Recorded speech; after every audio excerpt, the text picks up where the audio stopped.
Istanbul, Barangay Kagawad Committee on Education, and Ma'am Arlene A. Pinales, Principal to at Magsabay Alto Integrated School.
For the dawning of the King of Hearts 2025, we would like to request Sir Elvin Suico and Mrs. Gina G. Cabral, parent of the King. For the dawning of the Queen of Hearts 2025, we would like to call on Ma'am Antoinette Bantuanco, GPTA Secretary, and Miss Miriam McKinney, parent of the Queen. For correction, we would like to request Sir Lemuel N. Pagbibigan, GPTA Vice President, for the dawning of the King of Hearts.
And now it's time for a very significant moment, the pinning of the sash, a symbol of leadership and pride.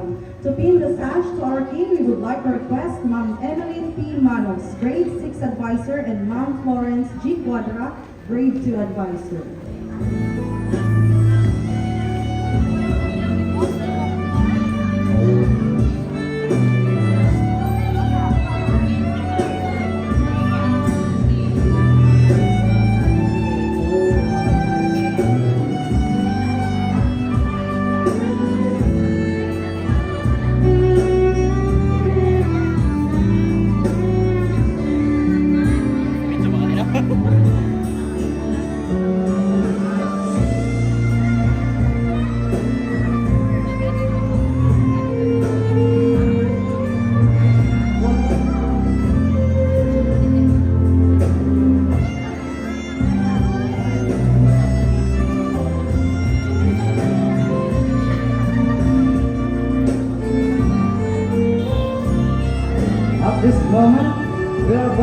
witness the presentation of two significant symbols, the scepter and the bouquet, representing the authority and the beauty that our King and Queen embody. These gifts are presented to you with the deepest respect and may they serve as a reminder of the strength and unity that you inspire. Let us now invite the honored individuals who will present these symbols to our beloved King and Queen of Hearts 2025. We would like to call on Ma'am Ruby G. Daybungo to present the scepter to our King